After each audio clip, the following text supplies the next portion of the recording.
This is CBC Here and Now.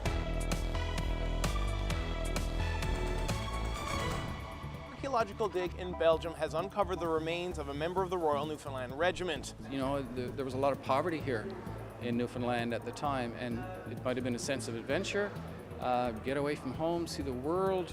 I'm going to tell you all about that coming up on Here and Now.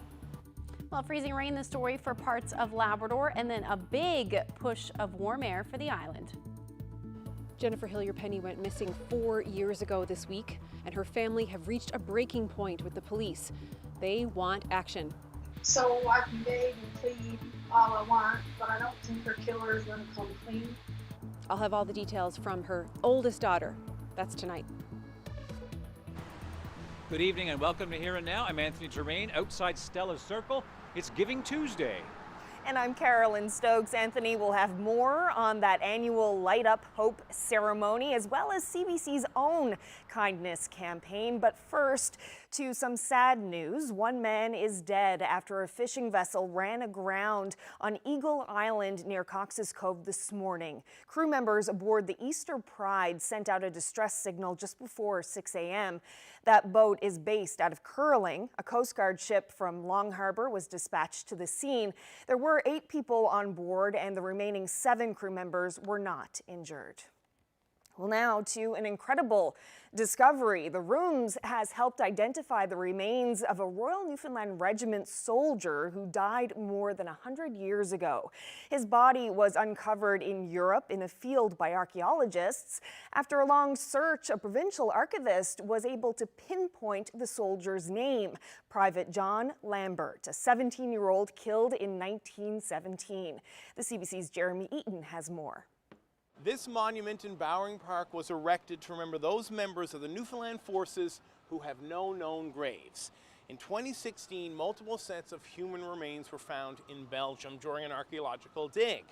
But one of those sets of remains have been identified as the Royal Newfoundland Regiment's Private John Lambert.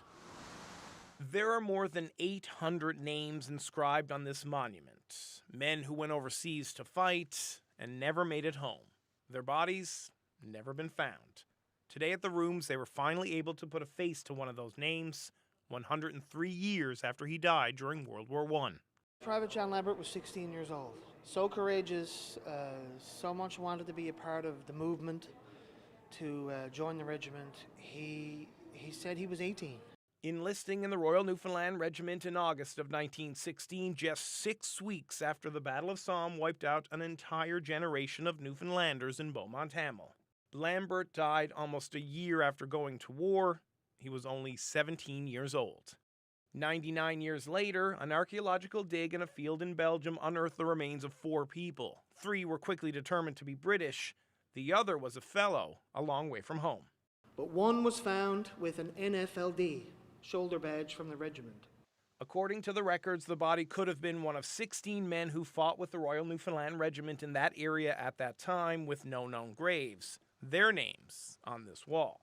But the search stalled there. The Canadian Armed Forces and Department of National Defence needed help. That's when Greg Walsh got called in. That would take almost 2 years to complete, involving every bit of training experience and resources that I've accumulated since beginning work in archives over 25 years ago. Walsh worked tirelessly to track down family members of Lambert. But since the soldier had lied about his age, that made the job so much harder. The archivist found relatives and was able to narrow the search down to 2 possible people. Walsh then sent his work to Ottawa, who conducted the DNA testing.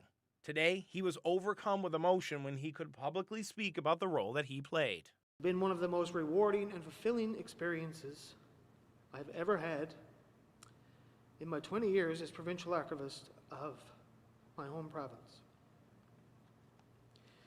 To be the lead archivist involved in identifying the first Newfoundland Regiment soldier ever found and named in this way has been a total honor for me. Walsh has more to share on this story in a series of talks set for the Rooms in the near future. But he says a portrait of Lambert will be hanging in his office for the rest of his career. A testament to the impact the search and young Lambert has had on him. Jeremy Eaton, CBC News, St. John's. Lambert will be buried at a Commonwealth War Graves Commission cemetery in Belgium. No date has been set for that yet, but members of the Royal Newfoundland Regiment will lay the remains of the young man to rest. Walsh says he hopes to get the chance to travel there as well to take part in what will be a very special ceremony.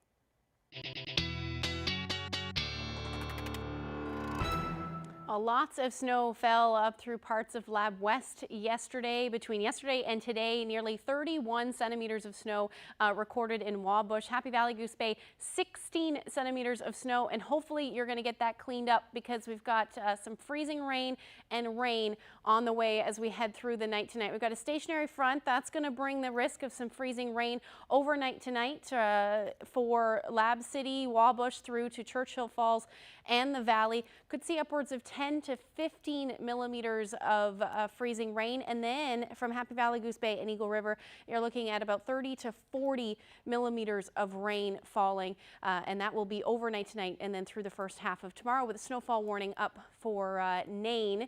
You could see anywhere from 20 plus centimeters of snow, but I'll break all of that down for you coming up. Thanks, Ashley. Well, this week marks 4 years since Jennifer Hillier Penny went missing from her estranged husband's home in St. Anthony. As we told you last night, her daughter's grief has now turned to rage. Marina Penny says police have not done enough to find out what happened to her mother, and she wants closure. Here Now's Colleen Connors has this update. I just lost my mom, fam. Yeah.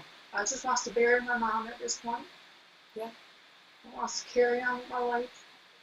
Every year around this date, Penny and her family speak out about the suspicious disappearance of her mother, Jennifer Hillier Penny, who was last seen at the family home. Police believe she went missing around 8 p.m., all her belongings left behind. In a statement yesterday, RCMP say it's still an active investigation, and now police are pushing for anyone with information to come forward and share it. But Jennifer's eldest daughter calls that a waste, saying nothing will come of it. This is going to keep coming back to them as well because of how her investigation was handled in the beginning, instills fear in the community. The people in the town who might know things, aside from the guilty, are living in fear because they know now how easy it is for someone to get away with murder. Penny feels the police did not take her mother's disappearance seriously, not until about a week after she went missing. That's led to holes in the investigation. Mistakes are made. That's why we're here 4 years later with no answers. She visited the Major Crime Unit in August, pleading for them to do more. She says they promised to revisit St. Anthony and interview several people. To her knowledge, that still hasn't happened. Penny says she's distanced herself from the police. Her grief and sadness turned to anger. So angry, she shared this jarring social media post, an appeal for the truth about the kidnapping and murder of her mother. We have respected the police to a certain extent on being silent, being quiet, and just telling everybody what they tell us, like it's being worked on, but like, how long do they expect us to be silent when we don't see progress? Penny won't publicly share her suspicions about what may have happened to her mother or who may have killed her mother because of fear of legal repercussions. She says she hasn't spoken to her dad, Dean Penny, in over 2.5 years, and says that she lost both her parents on that night 4 years ago. She says that she is reaching her breaking point, and if the police don't take action soon, she's going to start sharing what she knows. Colleen Connors, CBC News, Corner Brook. Well, an update now on Mittens the cat, a foster animal in Port aux Basques who was brutally killed last fall. A provincial court judge has convicted Jody Anderson, who fostered the cat, and Peter Rossiter of injuring or endangering an animal. A witness testified the cat was killed with an axe. The judge didn't establish who killed the cat, but said both Anderson and Rossiter were party to the killing. The two are expected to be sentenced in the new year.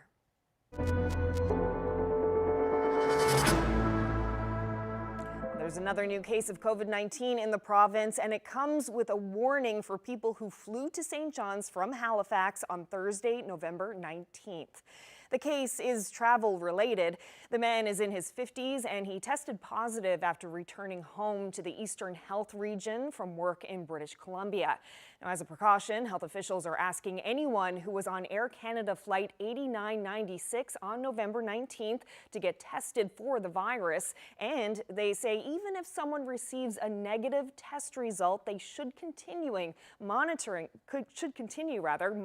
themselves for symptoms for a full 14-day period from the time they arrived in the province. Newfoundland and Labrador now has 33 active cases of COVID-19. Well, Eastern Health says it's ready for a possible surge in COVID cases this winter. The health authority says it has 140 ventilators and can convert equipment to create more. It's also ordered 130 more ventilators. It says there are hundreds of hospital beds ready for COVID patients if needed. As for the backlog of surgeries and other procedures created when things shut down this spring, Eastern Health says it's caught up in many areas and prioritized wait lists. Now, if you are on a wait list and your condition worsens, you're urged to contact your healthcare professionals. The group that represents businesses in this province says it agrees with the federal government's decision to extend the wage and rent subsidies. The Employers' Council says the historic spending is necessary, but how government will eventually deal with that debt is a big worry. There are businesses that I talk to that tell me that if it wasn't for the wage subsidy, that they wouldn't have anybody employed and they'd be shut down, and maybe permanently. And many employees working in Newfoundland and Labrador now would not be working had it not been for those programs. So, there are some criticisms of those programs, but those are good programs, and they need to continue for the short and medium term, if you will. The other thing that obviously people should be very cognizant of is the historic levels of debt and deficit that our provincial and federal governments are accumulating. They have to do these things. They have to accumulate this debt in order to keep those programs going. This is historic times. But we do have to start thinking about a plan to deal with those historic levels of debt and deficit. The economic update, they did announce, the federal government announced a $100 billion stimulus plan that they will implement once the COVID restrictions begin to ease. But there is an absence of detail in that plan. And not all government spending is going to provide the return that our economy needs and people of this country need. So we need to see more detail in that plan. And but hopefully it's going to help the recovery after we get through this pandemic. Former Premier Danny Williams says the City of St. John's is killing Christmas spirit with red tape. Williams was hoping to light up a small part of Galway for the holidays, but it hasn't gone as planned. Here now's Mark Quinn reports. 2020's been a rotten year for a lot of people. And former politician and now developer Danny Williams had a plan to brighten it up for Christmas. Yeah, we actually had planned on doing exactly what we did last year. We went out and picked out a beautiful big Christmas tree over 30 feet and we were going to light it up. And of course last year we had a little celebration in there when we lit it, and so we erected it last week, put it up in the middle of the largest roundabout out there. But that holiday plan for this roundabout has hit some speed bumps. Then we were notified by the city that we couldn't put it there because of traffic concerns. Now, there were no concerns last year and there were no accidents, so that wasn't a problem. So then after that, then they came back and said, well, if you want to make an application for a building/development permit for the tree in the roundabout, then you can do so. So we did that, and then this morning we received notification that we could put the tree there, but we couldn't have any lights on it. And secondly, providing we put a $2 million liability insurance policy on a Christmas tree in the middle of a roundabout.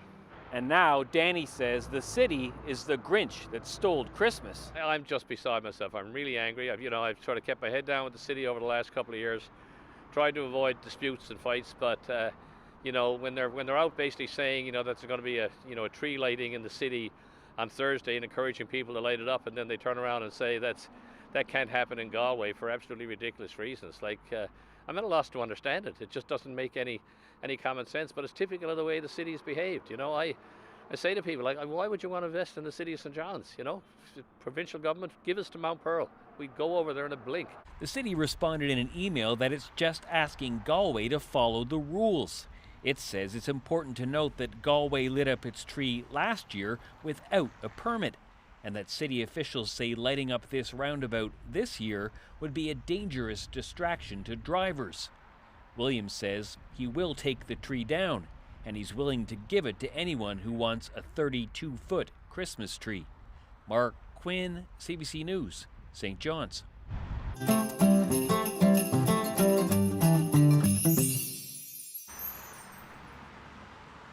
There's no problem turning on the lights here. As you see, the Hope lights are on outside Stella's Circle. It is Giving Tuesday. It also happens to coincide with CBC's own holiday fundraising program. This year the theme is all about kindness, and this is about helping the food banks in our area the way we do every year, food banks across the province. And you can go to our website, cbc.ca/bekind, and we want to hear your story. So you can leave a story there. You can also make a donation, and your name is going to be put into a weekly draw for prizes. And we thought the best way to start this off would be to start it by sharing a story about kindness. Yeah, the story, it's about a man who's responding to a robbery by doubling down on his pledge to help people. Spice X restaurant in St. John's has been giving free food to vulnerable people since day one. Recently, the business's new food truck was broken into, its cooking supplies were stolen, but the owner says his offer for free food is still on the table.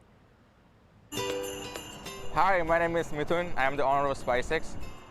We opened just 1 month before the pandemic, which is the bad time to open a restaurant, but the community help was really helpful, and here we are. So always I had an intention to help people, so I find opening up a restaurant helped me a lot in giving back to the community, because always we have the food, then why not give to the people? So every month we had a certain plans, like first month we help the students, and then we help the people who have low income, and the next month we focused on homeless people, and we offer them delivered their meals. By seeing their face, I feel happy, and they promise me like once they are in a good stage, they will help back the community and they will surely come to my restaurant and buy the food. That's what gives me motivation. So after I launched the restaurant, then my intention was to open the truck. So I was starting the work, and I got all the stuff which is needed for the truck, like propane tanks and stuff like that. I was buying all the stuff which I need to open a food truck. And we were about to move the truck from our workshop to here, and the doors were open, and I seen people trying to break in. I didn't even look inside. I thought everything should be good. After I moved here, I checked the truck, and I came to know they have taken a lot of our propane tanks, and they have taken a heater. They have taken all the electronic stuff which we needed to operate. So your truck got robbed? Yeah, that's right. I feel a bit down because it's all the money I saved from my full-time job to start my business. But again, when you think in this way, this is the time where people are, don't have a job and stuff like that. I don't feel that revenge or angerness. They might be hungry. That might be the reason they have done that. Has this loss and the financial setback that you suffered affected your policy about giving out free food and helping people with the food in your restaurant? No, I feel like I should help more, because a lot of people do this because they are hungry. They are afraid to ask you for food. So when you are giving food for hungry people, they will come and get it instead of doing this. So all this robbery and stuff like that can be stopped this way too. That's what my belief is. I find this way by helping. In the future, they can be my support, right? So I choose that the positive way. I believe kindness is our main purpose of human beings, being kind to each other and loving each other.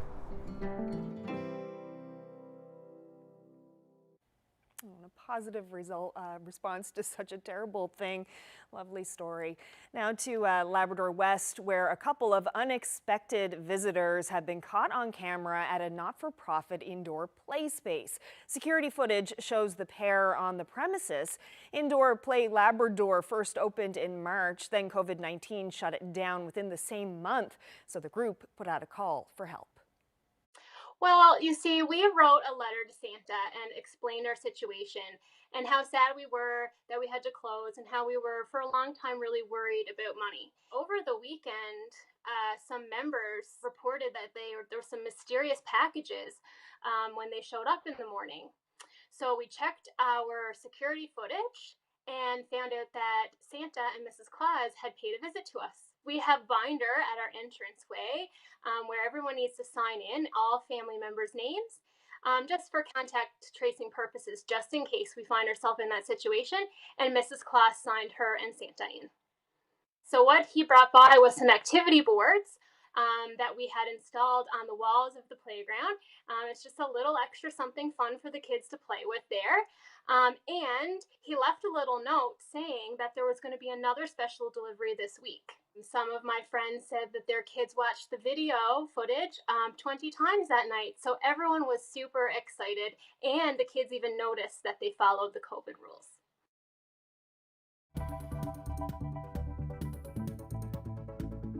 It's December 1st, and that means the start of CBC's annual holiday fundraiser for the Community Food Sharing Association. We expected demand to be up probably 20% this year, which is quite significant. And we'll have more details on that coming up. Well, it's December 1st, but it's going to feel it's not going to feel anything like that, rather, as we head through the day tomorrow and the coming days as well. I'll have all those details coming up.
I am from St. John's from and I'm currently in Tanzania, which is in East Africa.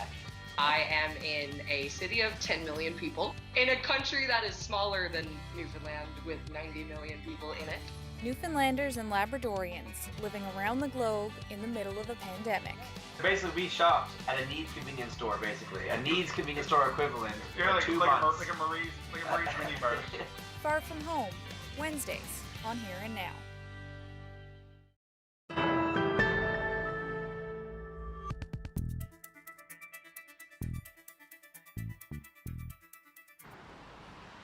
Well, it's a cool night here outside Stella's Circle tonight. Welcome back to Here and Now. The Salvation Army has more than a century of history on Springdale Street in St. John's. Yes, and today starts a new chapter in helping the city's most marginalized. The Salvation Army Chess Penny Center of Hope had its grand opening this morning. Here and Now's Adam Walsh was there. A grand opening during a pandemic.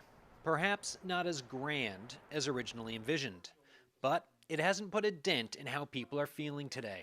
We're truly excited, really, overwhelmed with Thanksgiving and emotion this morning. 7 years ago, a burst pipe, then flooding in the previous community center led to an ambitious plan. Well, there had to be a lot of vision that went into it, a lot of development and planning, and a lot of financial support, a lot of stakeholders and community partners and donors who believed in what we were doing and came and showed their unwavering support. From a vision to support to this tangible reality. It gives you some sense that there's a lot going to be happening in this facility, and it's all for the purpose of making a real difference and a lasting difference in the lives of people that need us. Inside, on every floor, in every room, around every corner, that focus is clear. This place will save lives. 20 beds, mental health services, a food bank. This is going to be that place for people to turn to when they need help, when they are struggling to get by. This center will be there for them. It'll help them get on a path to a better life. Maybe it'll be somebody who just needs a hot meal. And with an economic downturn and an ongoing pandemic, some of the help that will be provided in this building behind me, some of that's needed more than ever. Our community meal lines, where we were serving 85 or 100 people a week a year ago, we're up towards 600 people a week now. And these are folks, some of them are showing up as families to pick up meals for the day, showing up in their car, which is not typical for our normal population, and taking away 4, 5, 6 meals, just knowing that this will save them a few dollars just to help make ends meet. That spike in need is expected to climb into next year. Here on Springdale Street, help is waiting, and with it, there's hope. Adam Walsh, CBC News, St. John's. It's incredible, 600 meals a week. We're going to take you for a tour a bit later in Here and Now so you can see some more of that space. But that spike in the demand for food, that's not something that's limited to the Salvation Army. It's also an issue for food banks this time of year. And as you know, the Community Food Sharing Association, it is getting ready to really do battle heading up into the holiday season. And CBC is going to do its part to help. CBC's Ryan Cook has this look at how we're going to try to help. Here at the Community Food Sharing Association, there's pallets and pallets of food heading out to food banks in time for Christmas. But after that, when the dead of winter sets in, food bank shelves can become a little empty, and that's when they really come to rely on this place. January, February, and March are tough months in a good year. Factor in thousands of jobs lost around the province, and it's even more dire. That's why this December is going to be vital when it comes to fundraising. Indications are that we're going to have a good Christmas season, donation-wise. There's a much higher demand this year than there was in previous years, but we know that our fellow Newfoundlanders will come to our aid and help put food on the table for those less fortunate throughout Newfoundland and Labrador. CBC is teaming up with the association once again this year for a fundraising campaign called Make the Season Kind. For every $10 donated, the Community Food Sharing Association distributes $430 worth of donated food. To put that into perspective, it costs $153 to feed a household for 1 week in this province, and 30% of people who depend on food banks in Newfoundland and Labrador for basic nutrition are under the age of 18. In Carbonear, Carrie Abbott is heartbroken to see some stats on the rise. We've definitely gone up about 35%, and that's just in this fall. The Carbonear Food Bank usually sources its own goods through food drives, but the pandemic put a pause on everything. With COVID, all that disappeared. For a while there, we weren't accepting donations because, it was early days of COVID. You weren't sure if you should accept donations. But also people, we've got people that were regular donors of ours that are now availing of our services. And that's a scary stat right there. It is just one of the 54 food banks around the province that relies on the Community Food Sharing Association for its items, from St. John's to Port aux Basques, all the way up to Nain. While 2020 has been a disaster, those who monitor food security don't expect problems to vanish in 2021. We really do anticipate this to continue through the winter and perhaps to get worse when tax time comes around and some of the impacts on the tax impacts of some of those benefits hit home for people. Josh Smee hopes these food banks get assistance beyond fundraisers, like firm commitments from the federal government until at least next summer. In the meantime, Egg Walters hopes the fundraiser will help create a safety net. When we start getting into January, food bank shelves are going to be empty, so it's we're like the little hamster on that wheel. The faster the wheel goes, the faster we have to go. With the increase in food bank usage around the province, Walters is hoping the fundraising can meet the demand so that this place can continue to be a lifeline for people in the new year. Ryan Cook, CBC News, St. John's.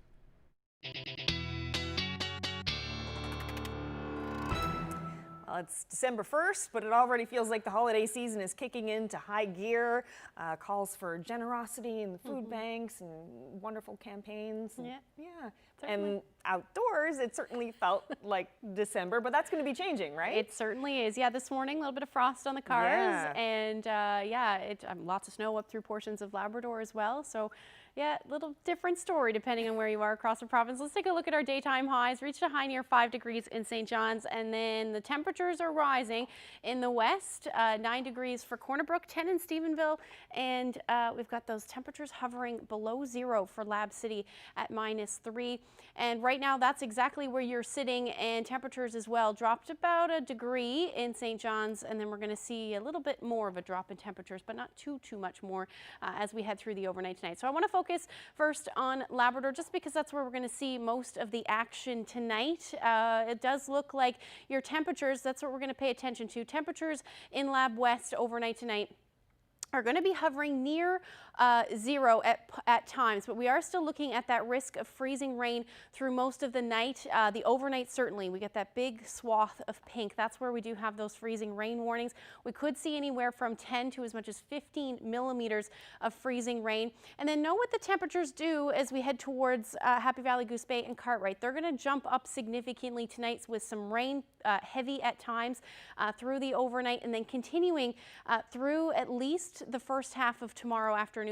And then temperatures will start to climb in the west. So once we start to get those temperatures above 0, that will all change over to rain. And then it's looking like it'll stay as snow for northern portions of Labrador and continue through most of the day on Wednesday, even into Thursday as well. But these periods of rain will keep moving in. So we are still looking at a significant amount, 30 to as much as 50 millimeters of rain possible for Happy Valley, Goose Bay, and Eagle River. And then this is what we're going to expect for snowfall. So anywhere from 10 to 15 centimeters of snow falling tonight, and then additional accumulation through the day tomorrow. And you're looking at anywhere from 20 to 30, even some areas could see in excess of that by the time Thursday rolls around. So certainly going to feel like winter for you. But otherwise, overnight tonight, we're looking at temperatures 3 to 7 degrees. Winds will stay breezy, anywhere from 30 to 50 kilometers per hour. And then strong winds expected in the Wreck House area. We're already seeing gusts anywhere from 80 to 90 kilometers per hour. You could see gusts upwards of 100. That'll continue through at least the first half of tomorrow. So as far as rainfall goes for the island tomorrow, not a whole lot happening other than a big push of warm air, at least for the first half of the day. Then we'll see some periods of rain move in for the south first, and then move further north as we head into the evening and overnight hours. as we see that big push of warm air, that's why we're also going to see those temperatures climbing through southeastern portions of Labrador as well. That will generally continue right into Thursday at this point. Here's the rainfall totals. That's what I was talking about, the 30 to 50 millimeters around Happy Valley Goose Bay. So if you haven't cleaned up the snow yet, you're going to want to do that because it will turn into cement very soon. And then we're looking at the rain again starting into the evening hours, and then heavy at times, 30 to 50 millimeters, some pockets of higher amounts as well. So we'll more than likely see some rainfall warnings issued with that one. Here's where your temperatures will be sitting tomorrow. It isn't going to feel like December 2nd, that's for sure. 13 degrees in St. John's with those winds generally out of the south-southwest, 30 to 50 kilometers per hour. Southeasterlies in the west, 20 to 40 kilometers per hour. But again, temperatures across the board anywhere from 13 to 14 degrees, a little bit cooler along the south coast. And the temperatures are going to stay mild overnight as well. So that's certainly something to note. As far as Labrador goes, again, temperatures up above zero. So that freezing rain potential changing over to rain and then staying at or hovering around the 0 degree mark for Nain. Heading into Thursday, the rain's going to stick around, so does the warm temperatures. Anywhere from 10 to 12 degrees, a little cooler in Port Basque, only seeing a high near 5, but periods of rain more than likely in the east, just scattered showers in the west, and then for the northern peninsula, at least along the strait, the chance of either flurries or showers through the day. And then into Friday, we'll see that drop in temperatures. Things will become a little bit more settled. Still going to see the chance of a few showers, maybe even some flurries along the west coast with the temperatures hovering around 4 degrees, but certainly lots more sunshine in play. -1 for Happy Valley Goose Bay and the chance of some flurries, and then same thing for Lab City, except more flurry activity expected, and -7 Cartwright, you'll be sitting around -1. Temperatures overall over the next couple of days, at least the next 5 days, look like they'll be above where we should be sitting this time of year. Friday, like I said, quiet. Then we get back into the potential for some showers both Saturday and Sunday with temperatures around 8 degrees. And then for central Newfoundland, you're looking at similar temperatures by Sunday, though.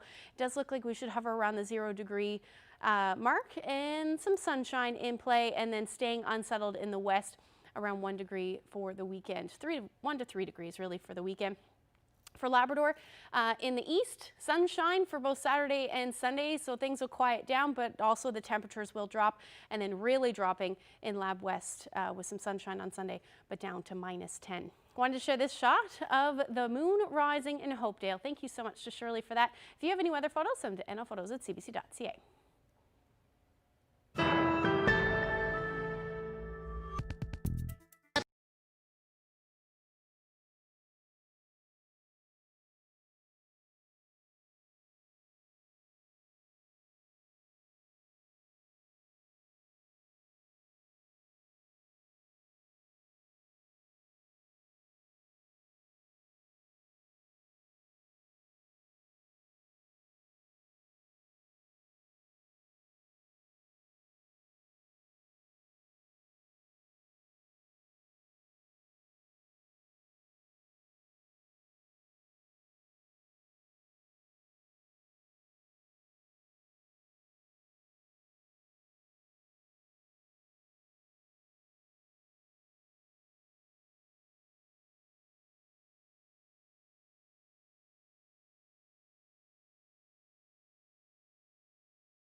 Hey, I'm Ramraj Shavendran, the co-host of the St. John's Morning Show. I want to let you know about a series we've been working on here at CBC NL. It's called NL in Color. I got a chance to sit down with folks that live right here in St. John's that don't always look and sound like the people around them. I'd be excited eating like mac and cheese and, and fish and brews. The need to belong is less important to me. People are gonna think that brown people don't know what a crosswalk is. They think you come from, I don't know where. We've already given them so much, how can they ask for more? I was absolutely floored. You can tune in right here on Here and Now, or on CBC Radio 1, or even online, cbc.ca/NL.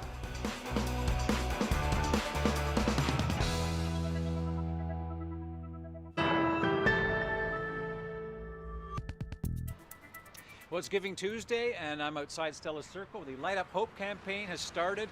Very different this year, though. Normally there'd be people here, maybe a choir, people cheering. But it's 2020, the year of COVID-19. Everything has changed. And like so many other organizations, Stella Circle has decided to turn this year's event into a virtual one. And Carolyn met up with the CEO of Stella Circle, Lisa Brown, to find out more. It's truly a wonderful event, all about community and generosity and giving, and it started a number of years ago with, it's Black Friday, it's Cyber Monday, there's a lot of money being spent, things being bought, but let's take a day, Giving Tuesday, to reflect on what we do have and how important it is to give to others as well. So that's where the day came about, and ever since we've been actually lighting up hope physically at our facilities. It's a lovely event. And that's the sign there behind you will be lit up. That's correct, yes, and we have similar signs at all of our sites around the downtown. And what's the purpose of having that hope sign lit up like that? Well, the tagline at Stella Circle is "Hope lives here," and without hope you really don't have anything, and hope is something that we must cling on to. And particularly this year, 2020, has been so challenging, and that concept of hope is so important. So the event is going to look very different this year compared to past years. Can you describe what's going to be happening?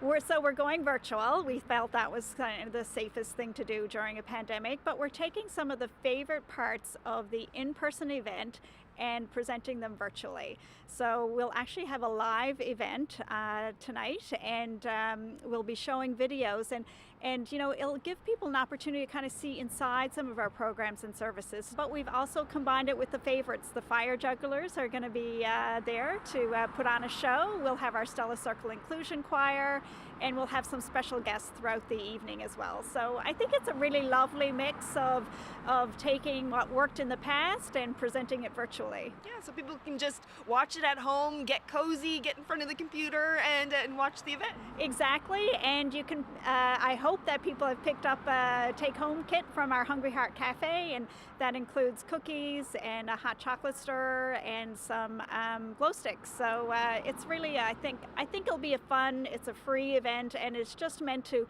give some hope to people. We'd love it if people wanted to make a donation, and for today until midnight, actually, donations are matched up to $10,000 thanks to Blue Drop and Lemire Vehicle Monitors. How is that money used? It's used in so many different ways. This has been a really interesting year in that, we have a lot of unexpected and unbudgeted costs due to COVID.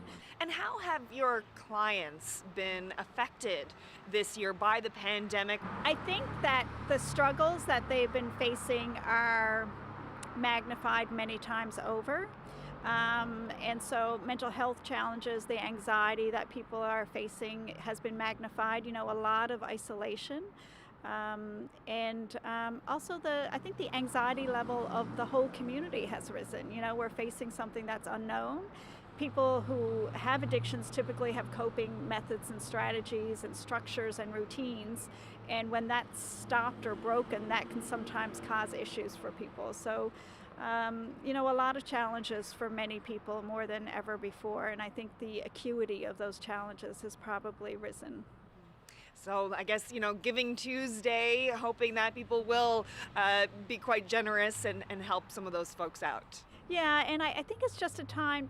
Let's just chill and take a little bit of time. After and Black Friday and Cyber Monday and after all that frenzy, but the frenzy of the year, our frenzied year started in January with Snowmageddon, and so just to kind of take a breath and say, gosh, we've pulled together. Look at how well we're doing as a province, and just let's celebrate some of the good things as well. And help out some people who aren't quite as fortunate as others. That's exactly it.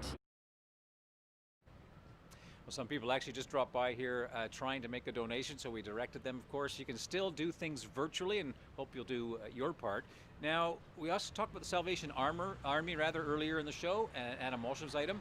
The Salvation Army has, this new Center of Hope has 20 beds, there's a food bank, and also some mental health services. I'm done here at Stella's Circle, but I'm going to leave you with a story. Our cameras managed to get inside that Center of Hope, and so I want to take you on a tour. Hi, I'm Captain Tony Brushett, the Executive Director of the new Salvation Army Chestpenny Center of Hope. And I'm going to take you on a tour of our building this morning. And we'll start our tour up on the 4th floor, which is one of the 2 residential floors where we have 10 supportive living apartments. We're aiming for housing the hard to house. The folks who, they could go through 5 or 6 apartments a year because they're not able to look after themselves. So with the support that we have on the floor to help them get through the day-to-day and the supports that we have within the building here, it gives them a better chance of making a go of it. So this here is a common room for the 10 residents living on this floor. The TV is there. They have internet access throughout the building, and we'll be setting this up with a bunch of games and things like that so that they can come here and spend their evenings here after a day of doing whatever they're doing on the outside. This is our dining room we're in now, and when it was designed to seat 150 people at a time. And with the COVID restrictions, we're at 37 right now. So when we're doing community meals, we do multiple sittings. People usually come in, spend 15, 20 minutes here, eat their meal. We sanitize and we bring some other folks in as soon as they're done. So we're walking into our actual food bank here right now. We're looking at over in the actual food bank itself. That'll turn over every 2 weeks easily. This is excess food back here, but it's mostly canned goods. So the biggest issue, like any food bank around has, it's the frozen product, it's the fresh fruit and vegetables, that type of thing. We've been fortunate enough that with our partners out there that we are able to give it out almost every day. But it is a real struggle, and as the numbers start to grow, we know it's going to be a struggle for us to keep it up as well. In the coming weeks, we'll have a street-level medical clinic. It has 5 examination rooms. We'll have multiple healthcare practitioners working from that building, from that location, and that will be operational 5 days a week.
The Goat Dance. We take you to the place the dance was born, Great Harbor Deep, almost 30 years ago. Sunday at noon and Monday at 7.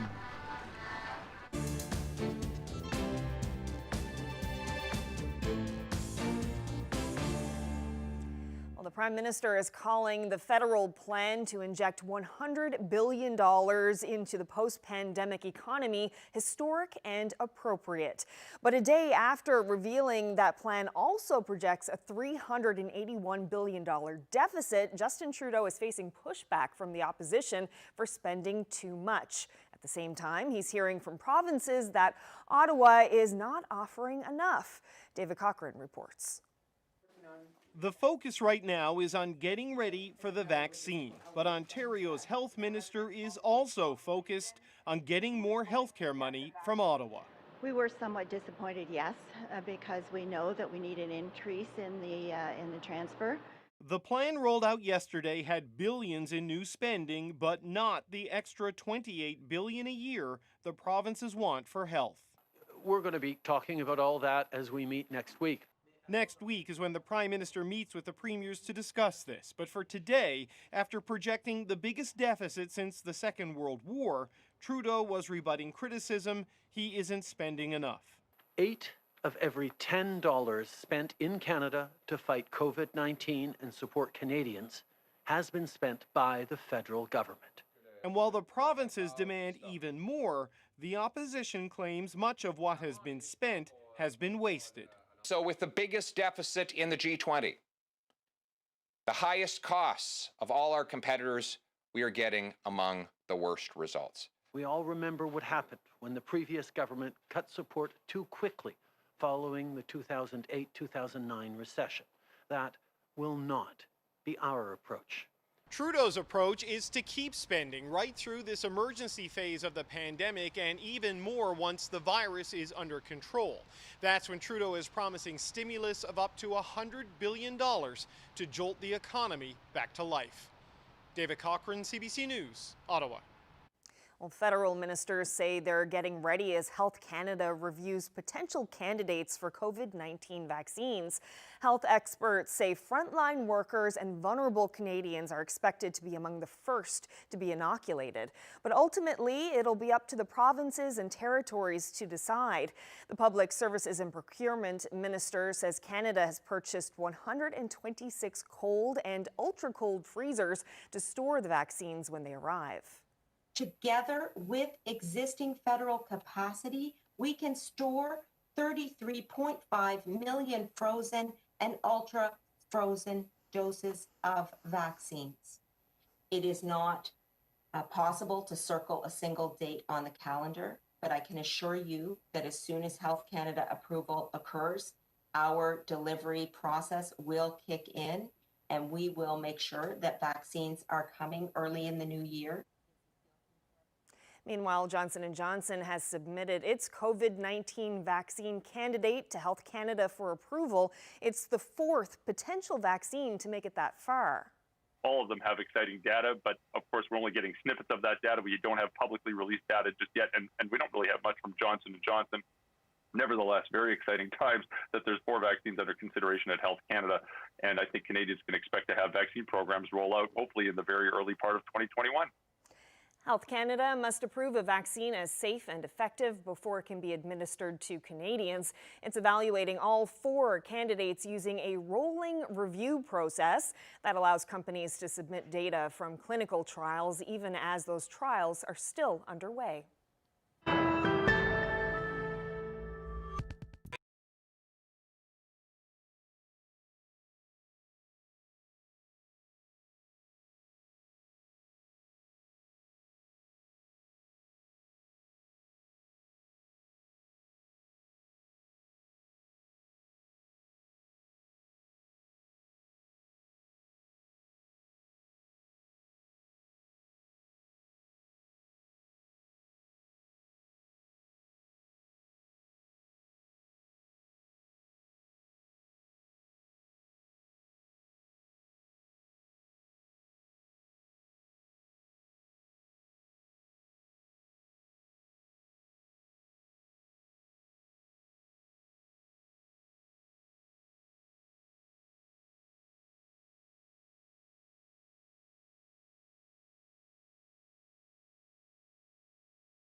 Well, it is going to be a mild day tomorrow. Look at those temperatures, 13, 14 degrees, and it's going to stay mild as we head into the evening hours as well. It'll be a little bit breezy. We're looking at winds anywhere from 40 to 50 kilometers per hour as well.